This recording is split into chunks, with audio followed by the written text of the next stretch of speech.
but that's that. We will be adding some more tastings coming up soon. So with that said, let's jump right in. Hopefully you have your glasses poured in the order that they are in the lineup, starting with old-timey sipping gin. I wonder what this could be.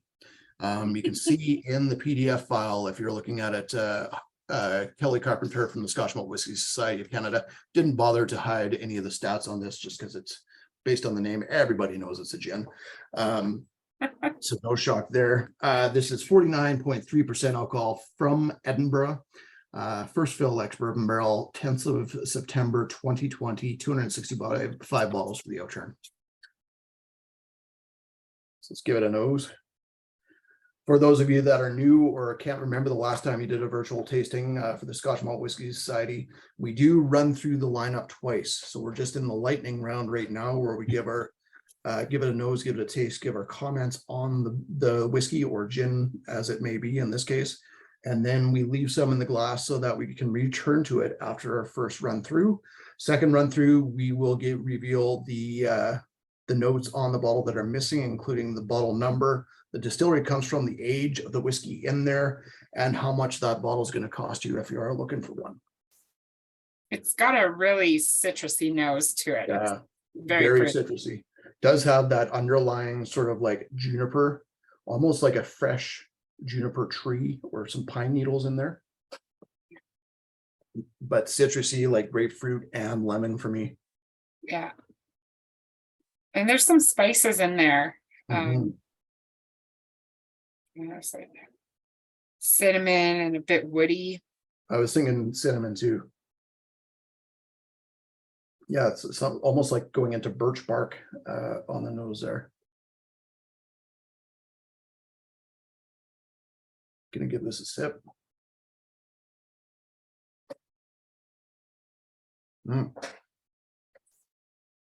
Nice bit of spice right up front. It's way more floral than I expected it to be. Floral and fennel, like going into some licorice notes in there, like licorice all sorts.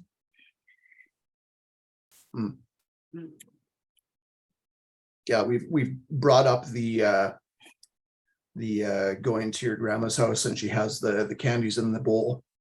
And if you've ever had those sort of slightly waxy jujube candies where they have the different colors on the top and bottom and then the black licorice in the middle, if you know what I'm talking about there. Yeah. It's got that on there.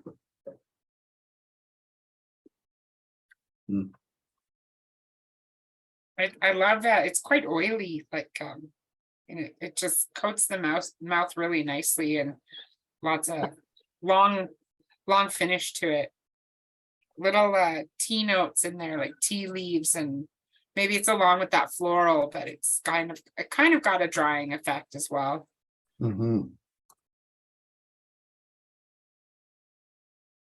That's nice, Jen. It is really nice. I really like that floral and spice note. Can see how it's like, I wish I had some tonic on me. It's going really well as is, but it's I can see how it would work just nicely in some tonic. Yeah, tonic scares me a little bit. It makes everything so much sweeter. Yeah. So I'm partial to the soda myself with gin. Nice. Yeah. So just in case anybody missed it there, I did just send out the blind one pager again with the added bottle that was missing from the first blind one pager that was in the email there. Chris Walker says try bitter lemon with gin. I can see that going really, really nicely with this. Yeah. It almost has that you were saying oil, like that, just the oils from a twist of a lemon peel on there. Good stuff. Well, let's go on to whiskey with the next one. That is why we're here. Yeah. So number 2 is called French Oak Roller Coaster. Initial cask was an ex-bourbon hogshead. Final cask was a refill toasted barrique. 286 bottles, pardon me, from the Outturn, 60.6% alcohol. More lemon. Yeah, lemon and like very doughy, like rising dough in a bowl right now for me. Yeah, you can, it's like wet dough. You can still get the yeast out of it. Yeah, a little bit fermented, maybe a bit of sourdough starter in there. Touch of chocolate. Ooh, chocolate's a good call. That's- Yeah. This is like you're making a ganache and you've melted the chocolate.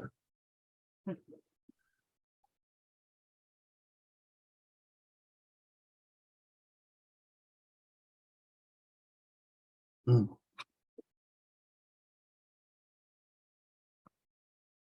Mm.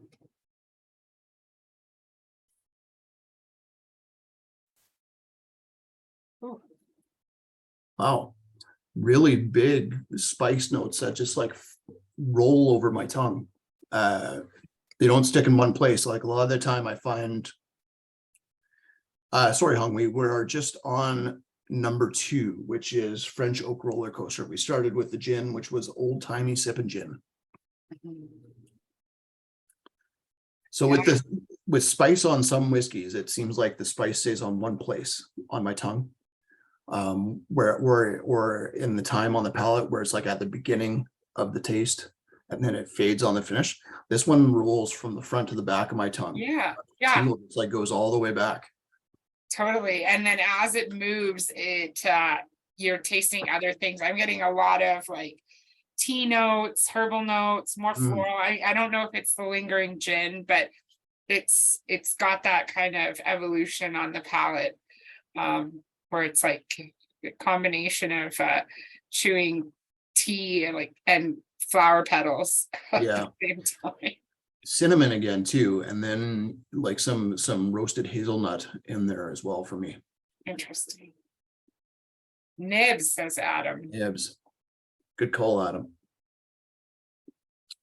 It does have that sort of like sweet tanginess that nibs get sometimes as well, with that red fruit note.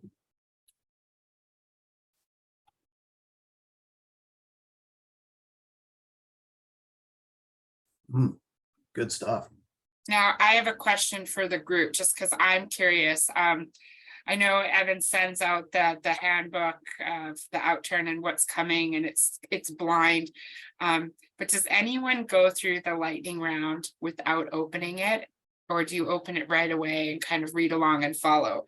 I'm partial to the lightning round being blind and then opening up the book and kind of filling in the blanks as we go the second time. But I'm just curious, like, how do you do these Outturns at home when you have that information in front of you? Yeah, that's a good question. Because sometimes I am proud of myself where I read the notes after. I'm like, oh, I got that and I got that.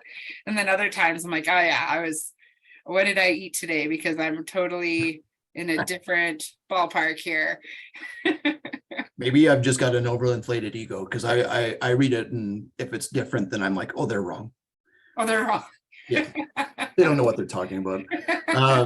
Chris says he only opens it to get the order. Right. I'll be honest with you, a lot of the time I don't read the full notes. I used to, when I did these tastings, I used to read the notes out to the class, as it were, until people got annoyed with me doing that.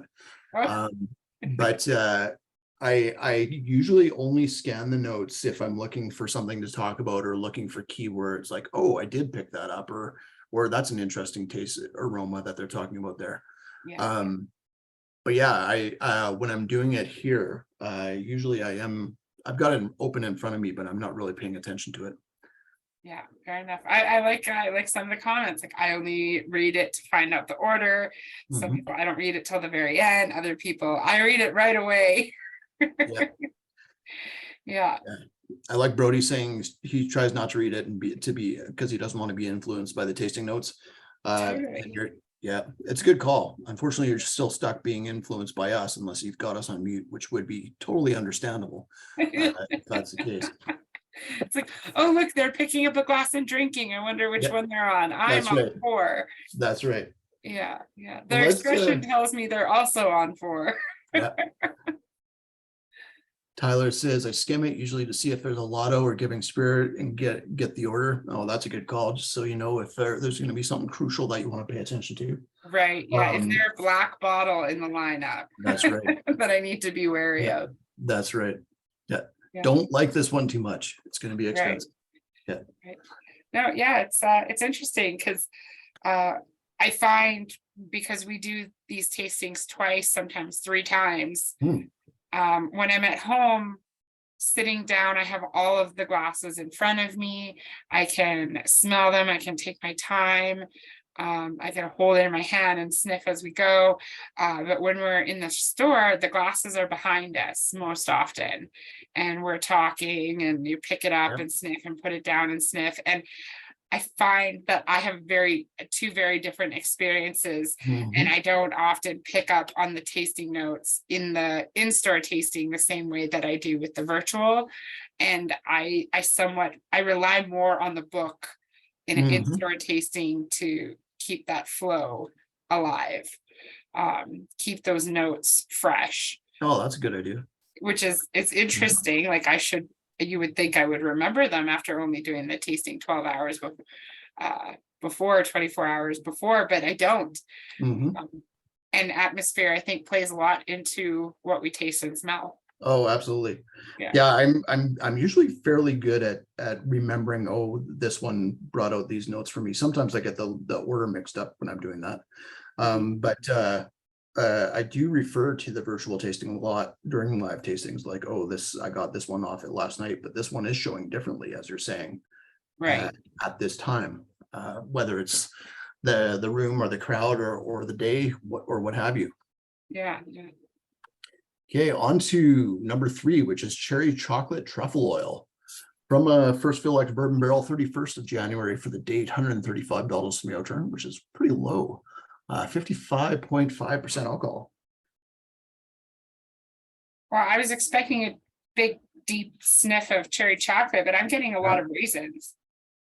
I can see the cherries, but I think it's more just the because I just read cherry as much as anything else. It does have that sort of like dense chocolate note for Yeah. me. Yeah. It's like the chocolate you get in Banff, where it's or in a chocolate shop where it's got like the dusting of cocoa powder and stuff on it. Exactly. Yeah. It's a really nice nose. It's really pretty. It does have a little bit of that yeasty rising dough note that I was getting on the French oak roller coaster as well, right up front. It smells like it's going to be like a nice full bodied Yeah. spirit here.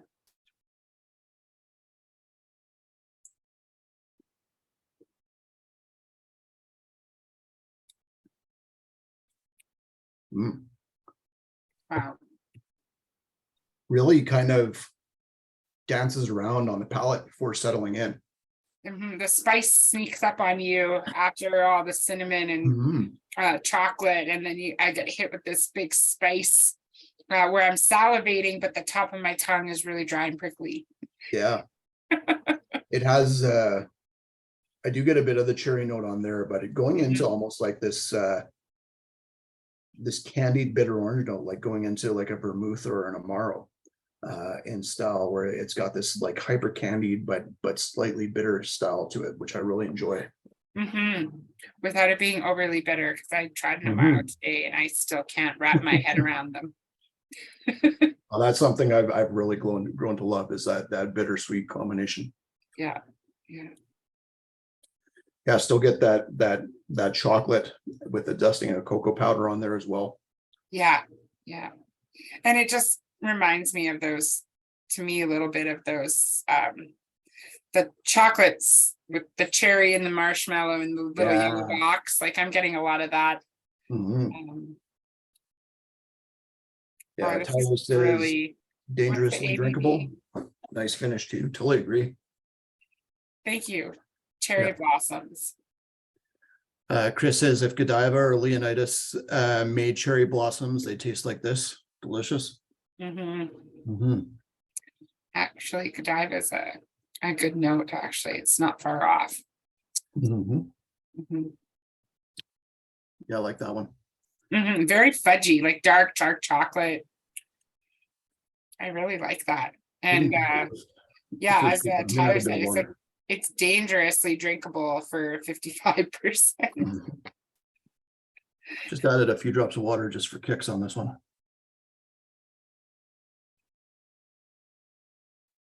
that sort of yeasty, doughy note goes more into some nice chocolate and combined with wood spice notes. For me, almost into a wood polish.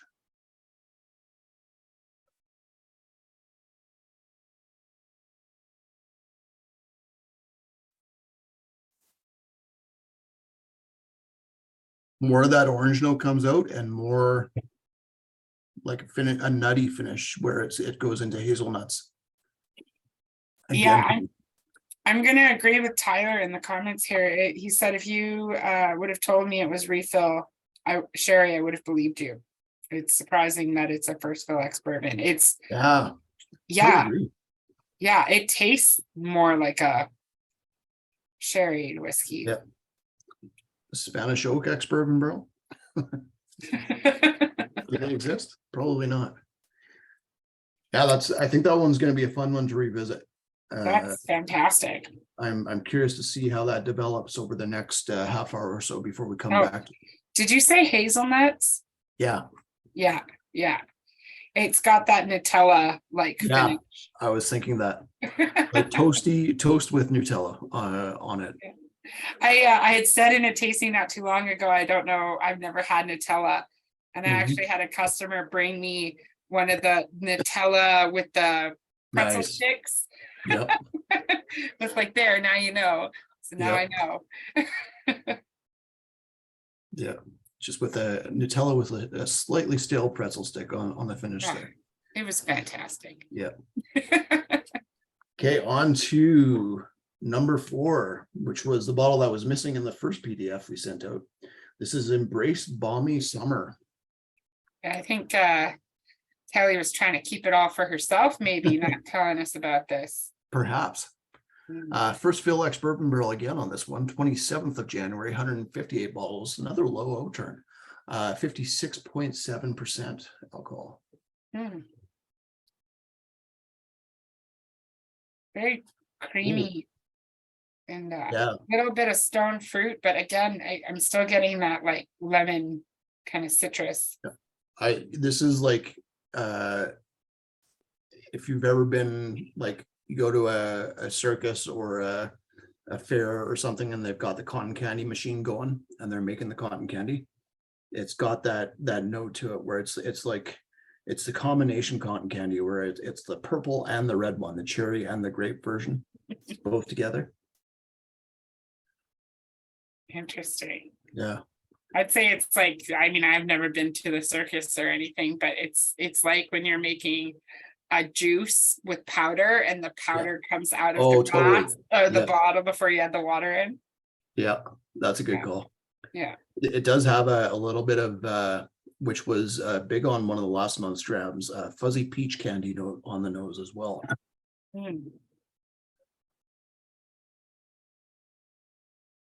Oh, very, very fruity.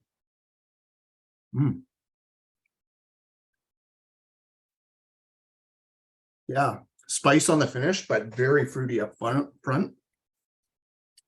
Still got that massive cotton candy hit on there as well for me. Twizzlers, strawberry Twizzlers on there as well. Yeah, those candy notes, but like really neat combination of creamy and spicy at the same time. I'm getting like a little bit more like pineapple-y, like this high citrus fruit a little bit.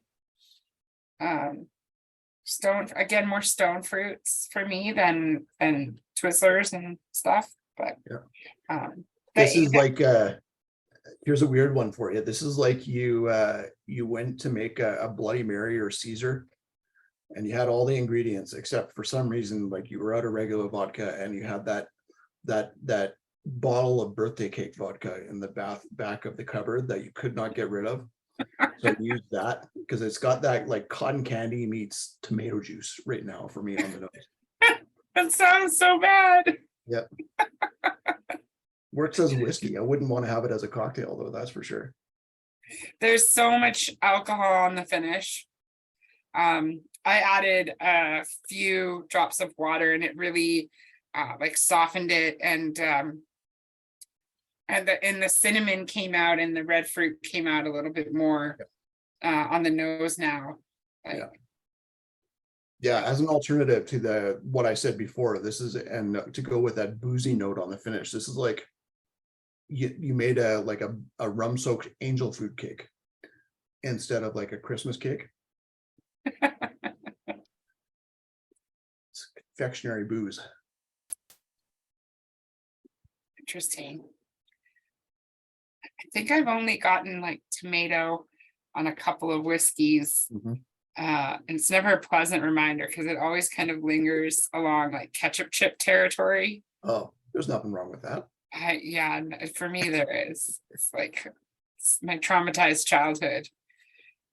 My parents used to just buy like one bag of chips and be like, this was the chips. It was, and my siblings loved ketchup, so it was always ketchup chips and root beer.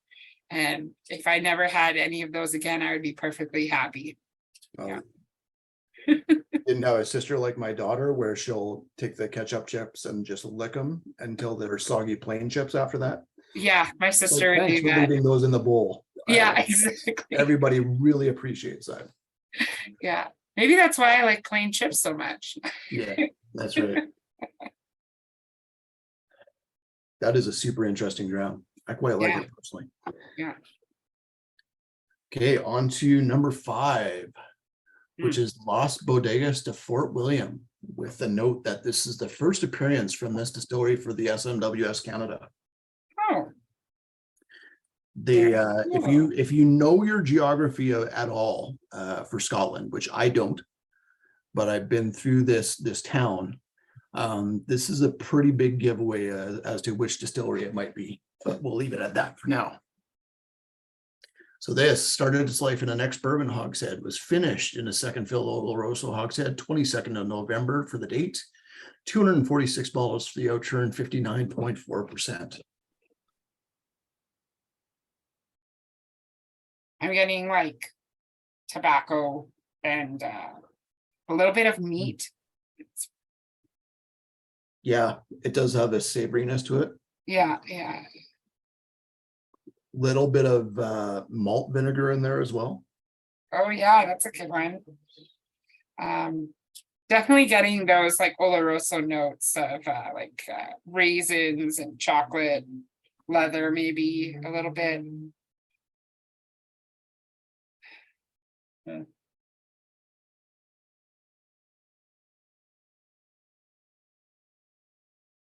It's really nutty. Oh, it's interesting. Yeah, it's got this dusty chocolate note to it as well.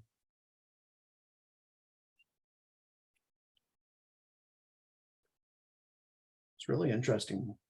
Yeah, it's got like a really, really dark chocolate note, like very high dark chocolate. It reminds me of when Sean brought in these like 70, 80, 90, 100% chocolate bars to try. And he warned me, but I was not prepared. Where it's like, this is delicious, but I need some water. Yeah, it's like it turns into like the cinnamon challenge. Yeah. It doesn't melt in your mouth like regular chocolate. This is why they add sugar. Now I get it. Yeah. I need milk. Oh man, that's a really good palate. This is really cool. Really crunchy, like malted barley still, but some really nice fruit notes in there. Chocolatey, as you were saying. Even on the finish, milk chocolate in a cool manner. You said crunchy, and it immediately reminded me of that chocolate bar with like the Rice Krispie chocolate and the chocolate. Yeah. But just put some raisins in there. Like a Mr. Big meets and it walks in and marries an eat more bar or something like that, and they have children. Yeah, maybe Crispy Crunch. That's it. Been a long time. Just gonna add a few drops here. There's some dried fruit in there, like again, more like stone fruit note, apricot or something, or like mangoes. Oh man, that holds up with water really, really well.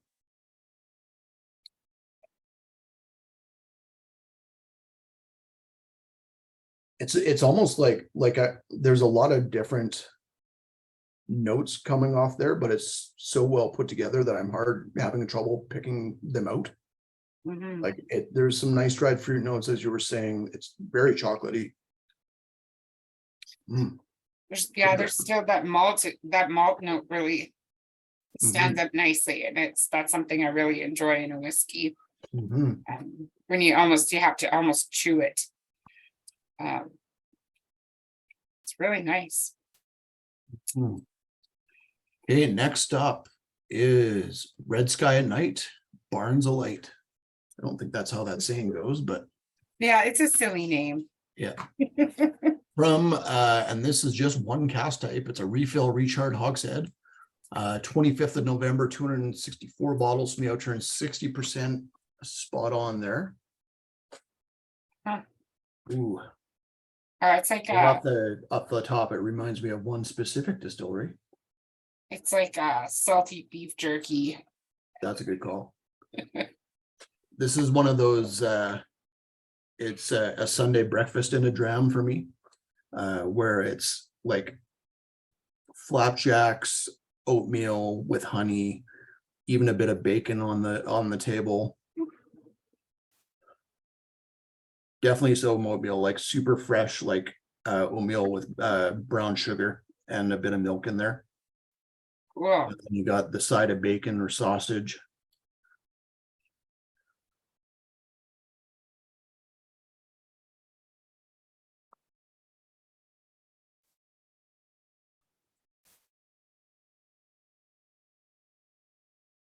Yeah, there's like just a touch of peat on the nose. It's very subtle. On the palate's subtle too. Like it's not as big and rich as I was expecting. It's not thin, but it's a little bit restrained and then spicy. Yeah. And then these sweet notes and the barley comes out again after on the finish.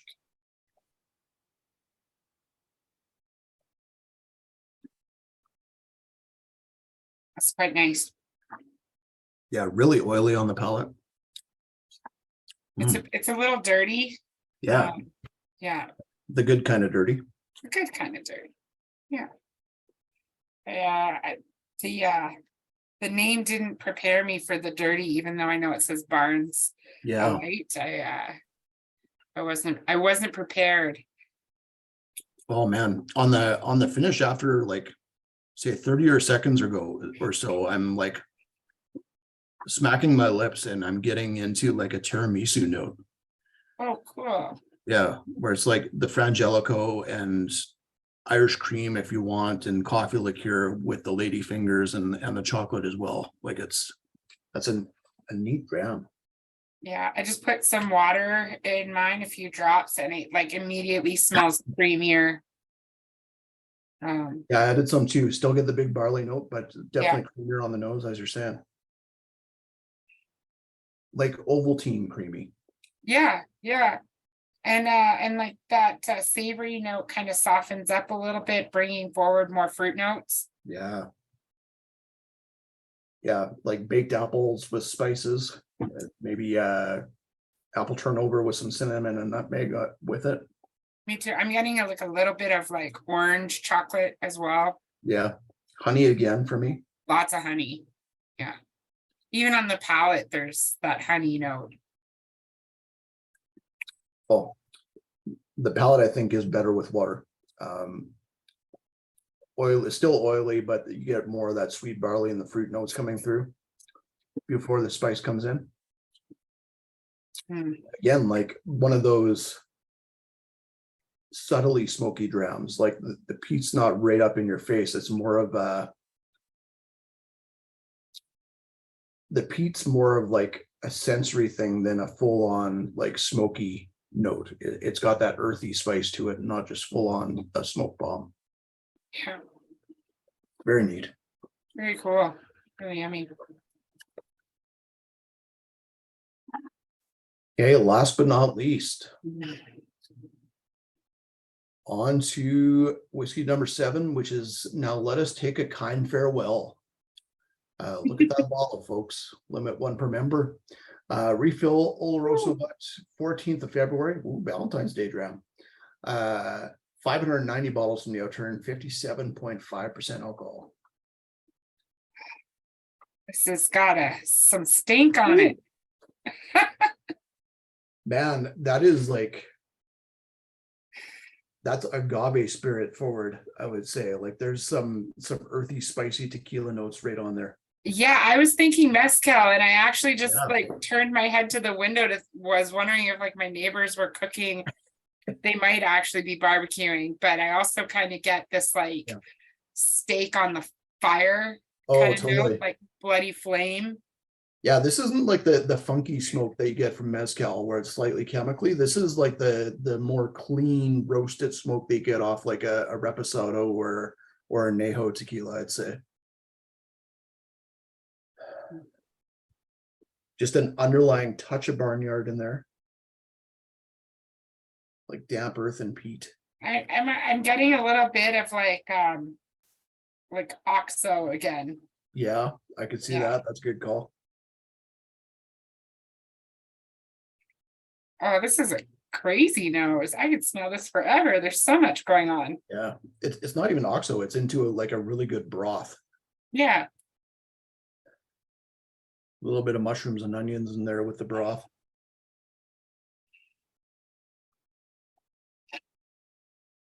And underneath that, there's some fruit and some barley going on. Yeah. Like if you've ever bought the apple crisps in the bag from Costco, like a dried tree fruit note. It's also like really savory as well. Mhm. Like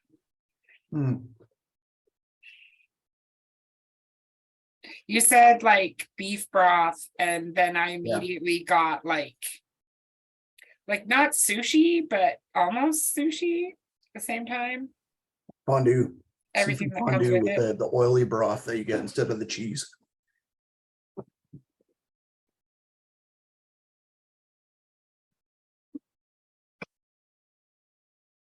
Yeah, this is like the oily broth fondue instead of the cheese fondue that you get where it's like bubbling away in the what's that restaurant in Banff that used to be the swingers club where they still have the phones on the wall where used to be able, the phones were originally there so you could phone other tables to say like, hey, you wanna get together and meet up later?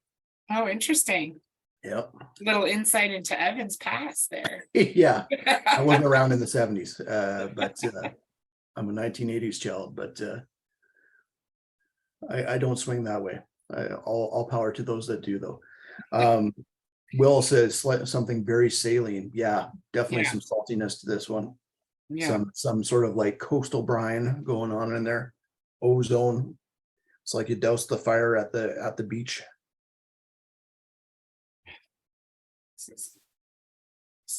I'm gonna dare to do some water in here. Oh, old leather notes on the nose right now too. I'll join you on the water.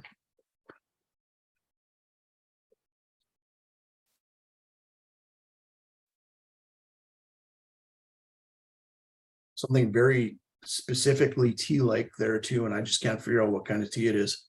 Oh, it's so much more oily with water. And hotter, actually. It got hotter. And more like wood polish and like chemical. Yeah. For me.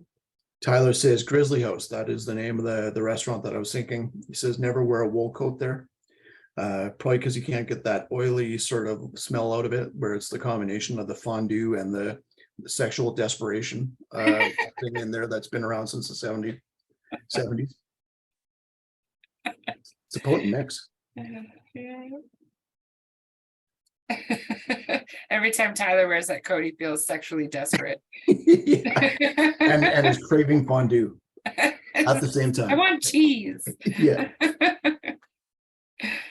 Oh, this is That being said, as much as it's fun to make fun of the Grizzly House, that's some pretty good fondue.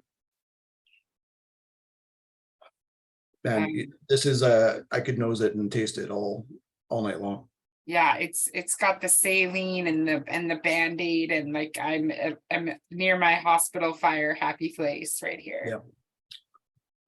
Yeah, just something slightly floral and lavenderish on the palate as well. Yeah, it's like being in the hospital getting Yeah. an IV and someone brought you flowers, so it's in the room with you. Yeah. Spray some Febreze in your face just to make up for it. Here you go. If you don't know what it's like to be in a hospital room with flowers, just spray Febreze. That's right. That combination of antiseptic and Yeah, it's stinky chemical floral. Yeah, yeah. Well, what'd you guys think of the first time through? There's some pretty good drams in there, in my opinion. Yeah, I'm noting a lot of like similar notes, just like lots of Oh. cinnamon for me coming Hazelnut through. came out multiple times for me. Rising dough, bread dough again. Dough, lemons, Chocolate. oranges, very common. Of course, Yeah. chocolate, which is not uncommon for either cask, but dark chocolate being like the common profile of chocolate in a lot of these. Yeah. It's very cool. Yeah. Chris says he's getting poorly executed roast Brussels sprouts on the finish. One does not execute Brussels sprouts. One Like just overboiled. Yeah, that's right. That's where you got them in the pan and you were like, oh shit, I forgot the garlic and the bacon.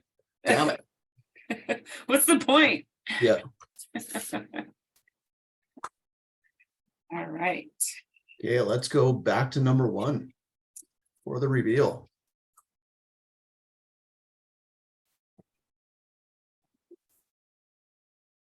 It's still gin, but reminds me of Fruit Loops. Oh, that's a good note. Holy moly. Oh, I see where you're going on that. Oh, that's so awesome. Yeah, that is Fruit Loops right there. Oh, this is so cool. I might need to buy a membership so I can buy this. That's right. So it doesn't need tonic, it just needs milk, is what you're saying. It could be okay. Who knows? Yeah, Fruit Loops and then like Yes, well, a lemon bomb, like yeah. like a Those lemon lip cookies balm, next yeah. door. Oh yeah, that would work too. Those I was lemon thinking, donut like, things. waxy almost, where you got the lip balm with the lemon that you put on. A little bit of vanilla in there as well. I don't know why, but like lemon in a lip balm kind of seems like a bad idea. Oh man, it still has that big licorice kick on the palate for me. Yeah. Oh, I love watching it in the glass. Oh, it's so cool. It like the legs just come sucking down. Hungry Zoo says Irish kids drink Guinness with milk, so gin and milk can work. Well, that's just like a 1-to-1 there. I can't disagree with you there. Chris has learned he still doesn't like gin. I didn't like gin until COVID happened, and then all of a sudden I became a tremendous gin fan for some reason. It's also where I developed a taste for tonic. I guess it was just a medicinal thing for me, and I still need that medicine every now and then. So this is Scotch Malt Whisky Society GN 6.2. And gin distillery number 6 is Holyrood Distillery. This is the second gin that we've seen from Holyrood. We did have GN 6.1. I think that was back in April or so, if I remember correctly. April of 2023, and that one was called Gin Tonic Royale. For some reason, the society, when it's a Holyrood gin, has to put gin in the name. It must be part of the contract, it seems like. But I liked Gin Tonic Royale. I like this one a little bit more. Me too. Yeah, price is about the same, and I think we still do have one bottle of Gin Tonic Royale left, if I remember correctly. Yeah. Price on this one is about the same. It's $117.99. Interesting. And link is just going into the chat right now if you're looking for a bottle. Well, now I know that Holyrood Gin released a new gin, like from the Yeah, the Height of distillery, Arrows. not a single bottle. The Height of Arrows, and they used only 3 botanicals in that, or 3 Really, ingredients. I haven't tried it yet, but I really need to. It's pretty good. I'm just curious. I know previous to that, they experimented more, Mhm. did more flavors and stuff like that. I would be just super curious to know what they used in this, because they have changed their system Recipe. quite a lot. Mhm. Mhm. It's really Yeah, good. I do need to try the Height of Arrows because I did like all their gins It's previously. open. I put it Yeah. in my gin tasting. It's open. Nice. Well, Yeah, maybe when I get to work tomorrow, have some that'll be the breakfast. first I thing I'll don't try. think it would be as Yeah, good with milk though as this one. yeah, that's right. Yeah, only this one works with milk, guys. Mhm. Yummy. Okay, back to French Oak Roller Coaster for whiskey number 2. Well, whiskey number 1, glass number 2. So though some of you might have realized from the name that this is the return bottle. This is in the summer months of June, July, August. We do have 1 returning bottle and 6 fresh new bottles in the Scotch Malt Whisky Society Outturns. This one was originally back in January of 2023. We featured French Oak Roller Coaster in an Outturn.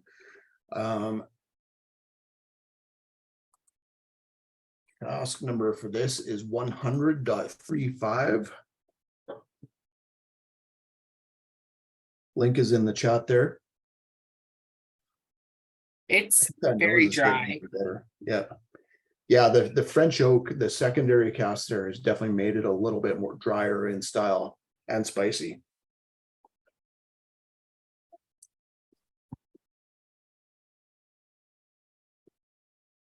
Very cool. I do like that palette quite a bit. It's kind of like Grand Marnier with a little bit of Benedictine right now, where you get like the orange and clove note together. A little bit of brandy or cognac in there as well. It's probably the French oak influence coming through. So Speyside distillery for this one, 100.35. Distillery number 100 is Strathmill Distillery from Speyside. And Strathmill is a distillery owned by Diageo. We don't get any official bottlings of Strathmill except for the occasional old bottling that comes through in some of their annual releases. I don't think we've seen any of that since probably 7 or 8 years ago now for an official bottling of, I think, 25-year-old. But you do see occasionally from independent bottlings. Strathmill is usually just a whiskey that adds a lot of structure, I feel like, to a lot of blends that it goes into, such as Johnny Walker and J&B. I could see that. To me, it's very drying. It's got that firm backbone. I would say like it's a masculine whiskey, like it's a strong force to be reckoned with, this one, you know. Yeah. One-dimensional masculine whiskey. Stall muscle. No, I'm kidding. That's it does have a bit of fruit, but it is very like, this is the I don't talk about my feelings kind of whiskey. Yeah. I drink them. Yeah, that's right. Press them down and then I pour alcohol over them. So how old is this whiskey, Evan? Oh, thank you. So this is 11 years old. Okay. And this is a Giving Spirit bottle as well, where the proceeds that the Scotch Malt Whisky Society made from these bottles all went to I can't even remember what the charity was, but it was a charity that was, I think it might have been Ukraine at the time it was selected, or it might have been Red Cross, if I remember correctly. But regardless, that's one of the quarterly charity bottles that the Scotch Malt Whisky Society of Canada selects. So 11 years old, from the 28th of October 2010. Spent 7 years in a bourbon hogshead before transferring to a refill toasted French oak barrique. So that's actually quite a bit of years in the secondary cask, which is probably why it gets a little bit drier. Yeah. Yeah, so Cameron says, and you're right, Cameron. This was a good one in January, but it just got overshadowed by the orange creamsicle crush. And the proof is in the pudding, in my opinion. Yeah, orange creamsicle crush was a tough one to beat in that January Outturn. Fantastic bottling. I do like this one, but it is one where I don't think it plays well with others necessarily. Like it's hard to slot into a lineup because it does have that sort of like restrained strength to it, where it's not a one that's going to be like exuberant and like dancing on top of the table in a room or something like that. It's the one that's like keeps its lips sealed and stands in the corner and watches, I guess, more than anything else. Yeah, I'd be curious if it opened up. I Mhm. mean, it has been in the glass now an hour for me, but and I am getting a little bit more fruit out of it, but Mhm. it hasn't changed a whole lot. Yeah. Yeah, it's a dram. I think for me, like that's one that I would happily drink for the rest of the night. Yeah. But again, tasting wise, like it just you kind of like look at the glasses and you just keep on looking by it, because it doesn't stand out versus others necessarily. Doesn't Totally. mean it's a bad dram though. Yeah, you're happy to drink it, but you're not like, oh, try this next, try this next. Yeah, exactly. With your friends, right? Okay, next up for number 3 is cherry chocolate truffle oil. I really liked this one. Me too. Yeah. Yeah, there's a kind of opposite to the last one, but there's a couple drams in this one, including this one, in this Outturn, including cherry chocolate truffle oil, sorry, that are like subtly complex. Like there's a lot going on in the glass. Mhm. And I really like this one for that. Oh, Still has that sort of like rising, almost going into like a pumpernickel or rye bread now, like something dark in the dough, yeah. And then but it also has chocolatey. Yeah. this like peachy orange marmalade thing happening again, and it says that in the notes too, but I'm getting it more now on the Yeah. palate. It's Sorry, Doug. Doug Lipka is keeping me honest here. Price on the French Oak roller coaster before we get more into number 3 here is $149.99.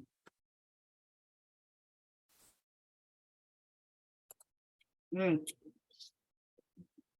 So this is a distillery for number 3 that we have not gotten recently from the society. It's one that we see once in a, well, more than a blue moon. The last bottling we received, Scotch Malt Whisky Society wise, from this distillery was back in July of 2020, and it was called B plus B equals B squared. Remember another bottle like years before that called Spiced Saint Tropez Tart, that was in a lineup as well. This is long before COVID, before we ever did virtual tastings. I remember doing that tasting with Rob Carpenter, and I think Kelly was there as well. But there's been a couple bottlings from this distillery, even though there are few and far between, from the SMWS that have stuck in my mind because they've been so darn good.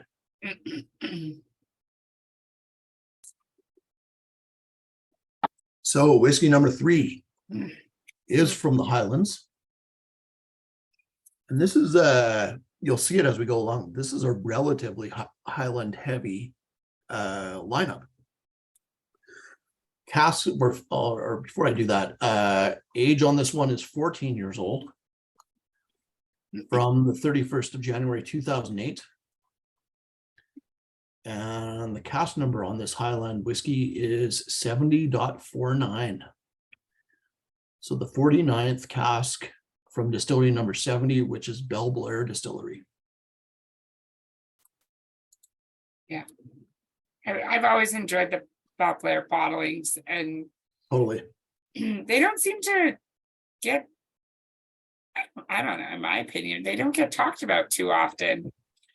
No, I think they're kind of suffering from the same thing that Glenrothes is, where there's been a big sea change in their official bottlings over the last, 5 years. Mhm. Belle Blair and Glenrothes both for a long time only did vintage bottlings. Yeah, the vintage And, bottlings were so fantastic. yeah, but Yeah. all over the place. And the trouble consumer wise was consumers never knew what they were getting into with a Glenrothes vintage or Belle Blair vintages. How's this 1993 compared to the 1997? I'm not sure.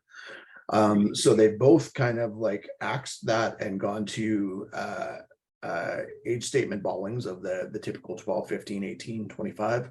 Yeah. They're good, but they don't necessarily stand out as much because they go for a similar style and profile all the way through the ages. So Yes. it's a combination of ex-bourbon and mostly sherry, with trying to focus more on the sherry. And although Belle Blair does good in sherry, sometimes the ex-bourbon bottlings are really, really good. Such as this guy. Yeah. It is first fill ex-bourbon. And again, I think as was it Tyler and you that mentioned, this does not come off as bourbon. It's almost sherried and stuff. Mm-hmm. Mm-hmm. Yeah. And yeah, the older bottlings were nice for that they did have those options where you could kind of pick your cask depending on the vintage. Yeah. And there were some great sherried ones, like those the 90 and the 91 were fantastic for the official bottlings. We have a Gordon and MacPhail bottling of Belle Blair right now that totally reminds me of those. Yeah. And our Gordon and MacPhail bottling is fantastic. Yeah. Absolutely love it. But for ex-bourbon, like I wish they'd do this still as a distillery for a more one-off sort of individual vintage.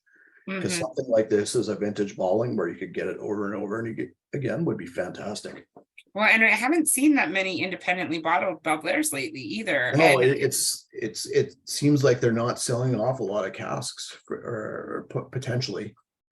yeah, I remember just like maybe 5 years ago, I remember working in that other place and having multiple independent bottlings on the shelf, and they weren't always old and extravagant, but I always remember them being very good. Absolutely, I totally agree. Yeah, we had a 97 that was ex-bourbon in our calendar from them, an official bottling. That was great. Yeah. So 70.49 price on this Belle Blair 14-year-old single cask is $199.99. Link is up in the chat there if you're interested in a bottle. Next up is Embrace Balmy Summer. And it has been a balmy summer here in Calgary. I hope it continues. I have a family reunion this weekend, and I have 800 water balloons and super soakers ready to destroy my nieces and nephews with. I hope this is like this is cotton candy lipstick now. Like it's so waxy at the same time. Looking back into Evan's past again. Yeah. Yeah, my past of wearing cotton candy lipstick. Guilty. I was thinking more of your swinger days with the cotton candy lipstick girls, but okay. That's right. I've got a daughter that would totally wear this scent. So it's, be careful, don't tell her, she'll be putting her finger in the bottle. Still noses like a boozy angel food cake. And that sort of like birthday cake vodka from 3 Olives. To me, in a Caesar. It's a bit more like an upside down cake to me. Well, that's like the combination of like decadently sweet but spicy on the finish is really neat. Yeah, it's sweet and spicy. It's really nice. It's creamy too. It feels like a little bit older than the last one. It totally does. Yeah. So this for me, we've been lucky enough to have some society bottles from these guys from this distillery in this age over the last couple of years that have all been fantastic, and they all tend to have this sort of decadent candy plus spice note to it that I really enjoy. Kurt's a big fan of these bottlings as well, from what I've heard. Kurt is a big fan. I was just going to say that. But guess away if you want on the distillery. To narrow it down, this is a lowland distillery. It is a little bit older. at 18 years old from the 27th of January 2003. It's a malt whiskey, clearly, just from the profile. That's right. And it Not is triple great. distilled too, one of those triple distilled lowlanders. Link is in the chat there. This is Scotch Malt Whiskey Society 5.97. So the 97th cask from this distillery number 5, which is Auchentoshan. And this is the kind of Auchentoshan single cask that makes me weep when I think of the 3-wood, where it's just like, oh, just stay away from the sherry. Like, Yeah. Just do this, just do X bourbon. It's like so decadent and sweet on its own. You don't have to like kind of mask that with the cask itself. Yeah. Yeah. Yeah, this is like a really good jelly donut now, right on the nose. I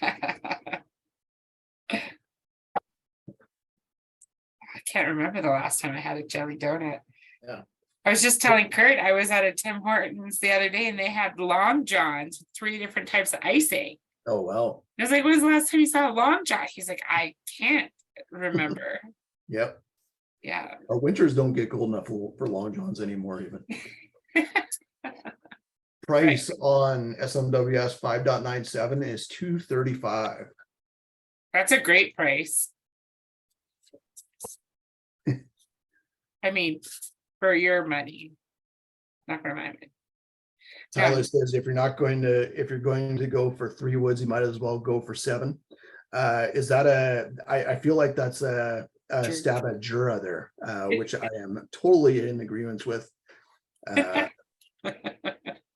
Just like the blade war on razor blades, the addition of woods as time goes by is just getting to be a joke. Jura is hopefully topped everybody else, because why go beyond 7 at that point? But yeah, another whiskey that just gets kind of muddled by all the different stuff they try to do with it, unfortunately. Yeah. Still haven't tried their rye cask finish though, but I'm curious. Yeah, that would be an interesting one to try. Yeah. Okay, next up is Las Bodegas de Fort William. And I'm pretty sure a few people either looked it up or were able to get the geography on this one.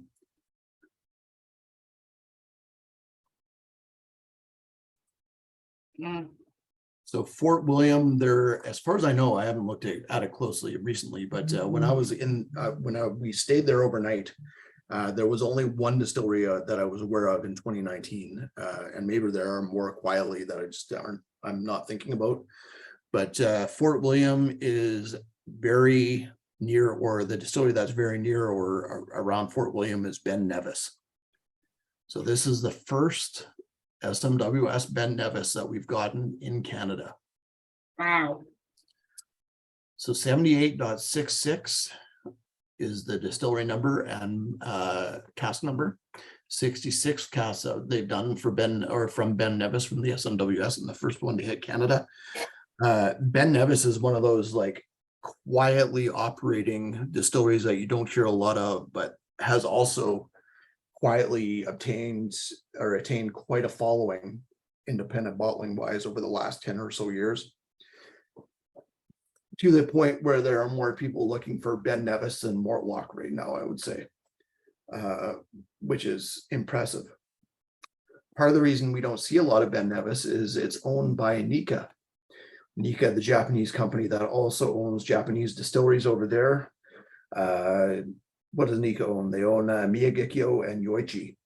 But a lot of Ben Nevis gets tankered or in casks just shipped directly over to Japan and sold there, or aged and then married with Japanese whiskey and sold as Japanese whiskey, which I think Nikka is actually slowly stopping doing, which is great. But Japan has a great thirst for Ben Nevis, and so does Nikka. We started to see some young ones come out, which is really cool, from different independent bottlers. Still no official bottle is available in Canada though. So 78.66 are your numbers for this Ben Nevis. Las Bodegas de Fort William, $188 is the price of this bottle. It is 10 years old. Hmm. And from if you're, well, I guess you don't have any sheets to fill in the blanks unless you printed everything off, but it's aged for 6 years in an ex-bourbon hogshead before being transferred to a second fill Oloroso sherry hogshead, and is from the West Highlands. So, and then was this just recently bottled then? Yeah, it must have been quite recently, given the 2012 date. Okay. Oh, But cool that we finally got an SMWS Ben Nevis, because like I said, we've seen some other independent bottlings of like 7 to 10-year-old Ben Nevis yeah. Years ago, and unfortunately before your time, Harmony, but we had a fantastic single malts of Scotland Ben Nevis, a 23-year-old that was from refill sherry. That was like, it was like drinking reduced balsamic vinegar. Like it was Oh, so crazy. But I remember like one of the first Carnmore bottlings ever was a 7-year Ben Nevis that was like black with sherry, and it was so savory and so intense that I think like I ordered like 6 cases and it was gone by the end of the day. Like everyone was crazy for it. I still get offers to buy mine. I'm like, I will be drinking it. Like, back off. Like, it's still so good. But I think that savory quality to it, I think, is why Japan is so crazy about it. I imagine it would pair with their food so well. Well, and it's again one of those, like, I think it is a worm tub distillery, if I remember correctly. I could be wrong. But like Craig Illicky and Mortlock, as I mentioned, who also have worm tubs do add that savory note, but if they're given time in the cask, that savory note goes hyper tropical as time goes by in a great manner once you get into those sort of mid to late 20s years of age.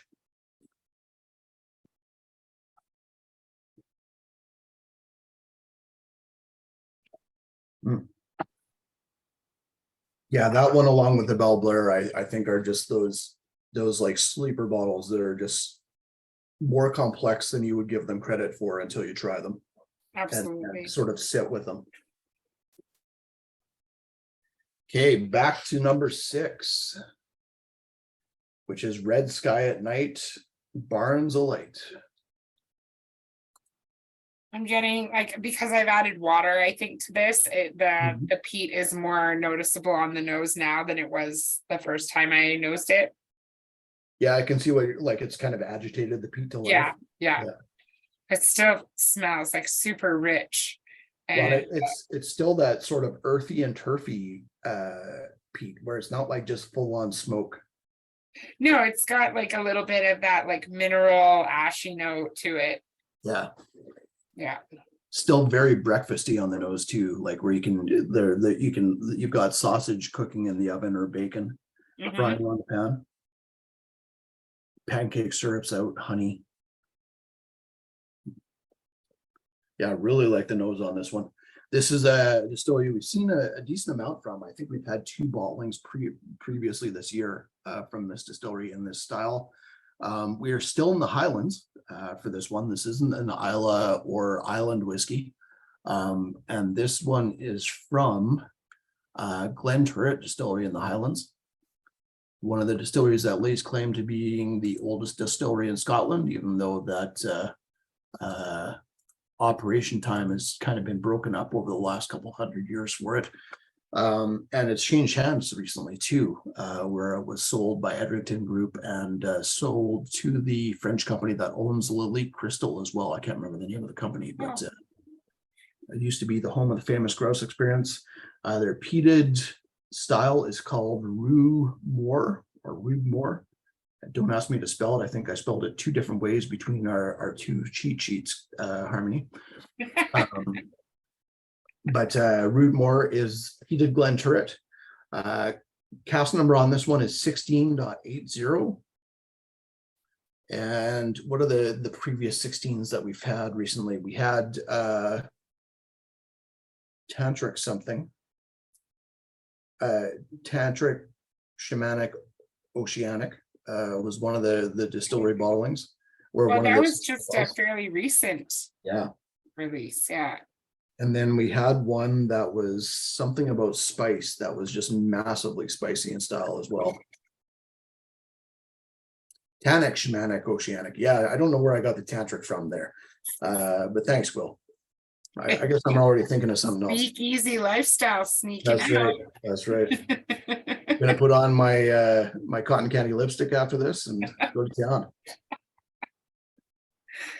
It's not Halloween just yet, Evan.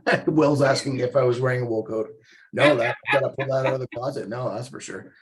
Beware the Reaper chili. Yes, that was the other name there. Thank you, Chris. Cool. That's a fun name. Yeah. So on this guy, 16.80, it is from distilled on the 25th of November, 2010, 11 years old, entirely aged in a recharred hogshead. And the price is $173. Mhm. The link for the Glenturd is right there. Interesting. Okay, last but not least, back to the black bottle.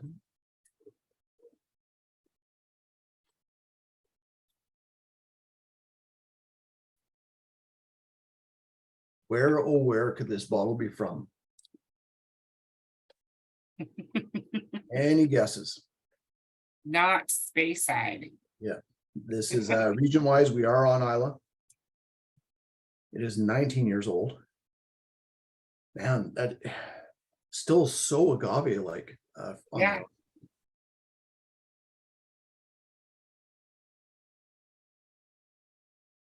Yeah, it would be super fun to throw this in a tequila mezcal tasting, just to see what people think. Chris Walker says this is from Law Whatever Distillery.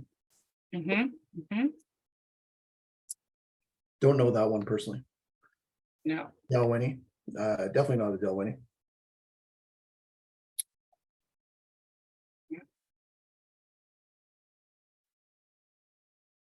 Okay, this is distillery number 29.279, which probably has as much to do with it being a black bottle as anything else.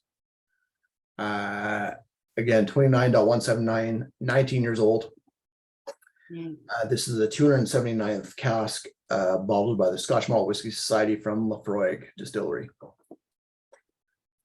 And the name, unfortunately, at least from what Kelly hinted at, let us take a kind farewell, might be apropos to the distillery this is coming from, not because Lafroig is shutting down, but because Lafroig isn't selling casks to anybody of Lafroig.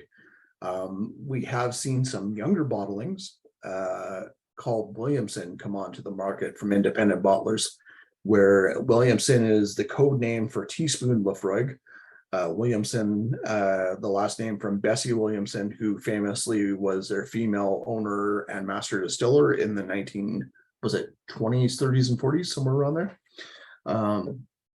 But they say they teaspoon the whiskey that they sell so that it cannot be sold as Lafroig, which means that if they continue to do that, the Scotch Malt Whisky Society won't be able to release Lafroig single malt or Distillery 29 single malt. I wouldn't be surprised if they buy some Williamson because it also happens to be great for blending. But we might not see a whole lot of Lafroig, at least for the next long while, from the SMWS. That being said, it's not like we saw a whole lot of Lafroig in the last 4 or 5 years anyways, from the Scotch Malt Whisky Society either, because Lafroig turned off the taps quite a long time ago for independent bottlers, and I don't think they've really turned those back on since. Interesting. I mean, if they did start doing Williamson bottlings, they would probably create a new number for that. Hey, you can't just. I don't think they create a number for it because it's 29 and a half. Yeah. point. Yeah, that's what they should do. That'd be amazing. 29.5 point whatever. Yeah. But yeah, because they only give numbers to individual distilleries, and Right. because Williamson is teaspooned, they aren't likely to create a Williamson bottling, sadly, number. But I'd be all for it. I've had some Williamson bottles at a young age that have been fantastic. So yeah. Cameron, thank you for doing the research on this one. Lexico Dutch was the last Lefroy bottling we saw, which was last year. Yeah. It was also expensive, if I remember correctly. The price on this 19-year-old Lefroy is $4.95. Wow. Yeah. Although Lefroy 25-year-old is going to set you back about $600 nowadays, so this isn't that far off, given that it's cast 19 years old.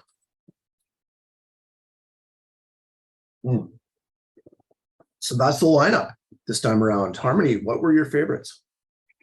Oh man, the cherry chocolate truffle oil was great. So I was going to say you can pick up to 7 if you want. I can pick up to 7. Awesome, wonderful. Yeah, no, I thought that was fantastic. But I've always been a Belle Blair fan. Yeah. So I guess I'm not surprised that I would choose that one. I really like the gin, but I'm a gin fan.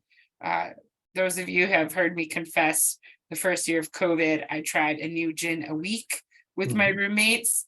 And some weeks it was more. We tried about 60 gins in the first year of COVID. There's nothing else going on, so we drank and gardened. So the gin was great. Belle Blair was great. I like the last one too, obviously. Embracing Balmy Summer, that Auchentoshan was just delicious, very fruity. Yeah, I gotta say that Auchentoshan really hit me as well. I would pick the Auchentoshan, the Embrace Balmy Summer, as my favorite. Yeah. Cherry chocolate truffle oil, the Belle Blair would be my second favorite. And I mean, there's a ton that could get an honorable mention, but I will give it to Red Sky at Night. That Glenturret I thought was really well done. I really enjoyed that for something smoky and peaty. I really thought on the nose that a lot of people would think it was an Ardmore because it is very smoky and breakfasty in style. That's what I thought it was at first. The palate is different, whereas it goes more spice driven than malty, but really, really good stuff. Loved the Bodegas de Fort William. I think that's a great job too. French Oak Roller Coaster. It was great. I mean, the Lefroy's knockout, but you got to decide for yourself whether you can pay that price or not. Really like the gin too. Really cool lineup. It was a really great lineup. The Los Bodegas de Fort Williams is so chocolatey right now. Yeah. It's just insane. Oh man, yeah, totally. Still reminds me of tiramisu. For some reason. Yeah, absolutely. I don't like it, but it smells like that.